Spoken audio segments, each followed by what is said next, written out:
Today we're going to recount heroic tales of superhuman feats of strength, when in the face of disaster, some people are said to have summoned up incredible physical power to lift a car off of an accident victim, move giant rocks, or like Big John of song, single-handedly hold up a collapsing beam to let the other miners escape.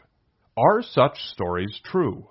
There are many anecdotes supporting the idea, but we're going to take a fact-based look at whether or not it truly is possible for an adrenaline-charged person to temporarily gain massive strength.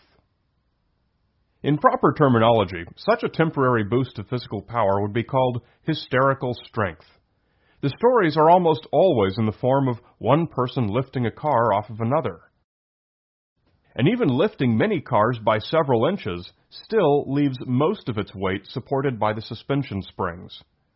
But our purpose today is not to debunk any of these specific stories.